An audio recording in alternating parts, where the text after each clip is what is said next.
Hello hi అండి నమస్తే welcome back to mummies kitchen. ఇవాళ స్పెషల్ రెసిపీ వచ్చేసి ఎంతో టేస్టీగా ఉండే క్యాప్సికమ్ ఫ్రై ప్రిపేర్ చేస్తున్నానండి.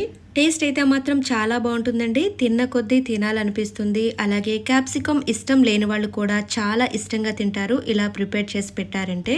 ఈ క్యాప్సికమ్ ఫ్రై వచ్చేసి రైస్, రోటీ, చపాతీ ఎందులోకైనా భలే రుచిగా ఉంటుంది. ఇక వీడియోని ఎక్కడా కూడా స్కిప్ చేయకుండా చూసి మీరు కూడా ఇంట్లో తప్పకుండా ట్రై చేయండి.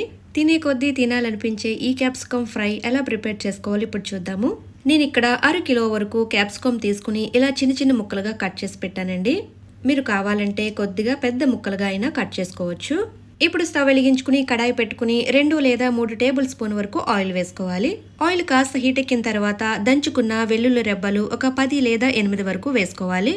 1 టీ స్పూన్ వరకు పచ్చి శనగపప్పు వేసుకోవాలి. అలాగే మినపప్పు 1/2 టీ స్పూన్ వరకు వేసుకోవాలి.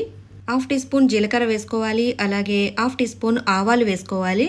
3 లేదా 4 ఎండుమిరపకాయలు ఇలా తుంచుకుని వేసుకోవాలండి. ఈ పోపు దినుసుల్ని స్టవ్ ని మీడియం ఫ్లేమ్ లో పెట్టుకుని చక్కగా ఫ్రై చేసుకోవాలి. ఇప్పుడు ఇందులో 5 లేదా 4 పచ్చిమిరపకాయలు ఇలా పొడవుగా తరిగి వేసుకోవాలి.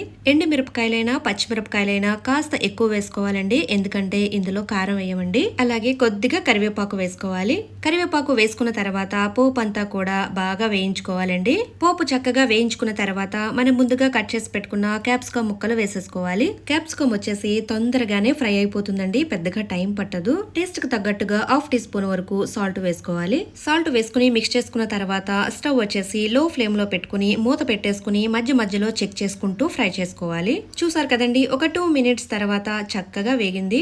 ఇప్పుడు ఇందులో 1/4 టీ స్పూన్ వరకు అల్లం వెల్లుల్లి పేస్ట్ వేసుకుందాము. అల్లం వెల్లుల్లి పేస్ట్ వేసుకోవడం వల్ల టేస్ట్ అనేది చాలా బాగుంటుందండి. నెక్స్ట్ వచ్చేసి 1/4 టీ స్పూన్ వరకు పసుపు వేసుకోవాలి. ఇవి వేసుకున్న తర్వాత మరో 1 మినిట్ వరకు చక్కగా ఫ్రై చేసుకోవాలండి. ఇలా 1 మినిట్ ఫ్రై చేసుకున్న తర్వాత 1/2 కప్పు వరకు తురుముకున్న పచ్చి కొబ్బరి వేసుకోవాలి. క్యాప్సికమ్ ఫ్రైలో తురుముకున్న పచ్చి కొబ్బరి వేసుకుంటే మరింత టేస్ట్ వస్తుందండి, తప్పకుండా మర్చిపోకుండా వేయండి. కొబ్బరి వేసుకున్న తర్వాత పెద్దగా ఫ్రై చేయవలసిన అవసరం లేదండి, మిక్స్ చేస్తే సరిపోతుంది. ఇప్పుడు ఇందులో సన్నగా కట్ చేసుకున్న కొత్తిమీర కొద్దిగా వేసుకుని మిక్స్ చేసుకోవాలి. ఎంతో రుచిగా ఉండే క్యాప్సికమ్ ఫ్రై రెడీ అయిపోయిందండి. స్టవ్ ఆఫ్ చేసేసుకుందాము. ఇలా ప్రిపేర్ చేసుకున్న క్యాప్సికమ్ ఫ్రైని ఒక బౌల్లోకి తీసుకుందాము. వేడివేడి అన్నంతో లేదా చపాతీ, రోటీతో తిన్నా కూడా చాలా రుచిగా ఉంటుందండి.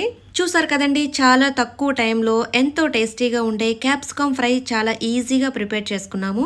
ఈ క్యాప్సికమ్ ఫ్రైని మీరు కూడా ఇంట్లో తప్పకుండా ట్రై చేయండి. క్యాప్సికమ్ తినని వాళ్ళు కూడా చాలా ఇష్టంగా తింటారు. ఇక రెసిపీ నచ్చినట్లయితే లైక్ అండ్ షేర్ చేయండి, సబ్స్క్రైబ్ చేసుకోండి. మరిన్ని స్పెషల్ వీడియోస్ కోసం బెల్ ఐకాన్ ప్రెస్ చేయండి. Thank you for watching mummies kitchen Telugu.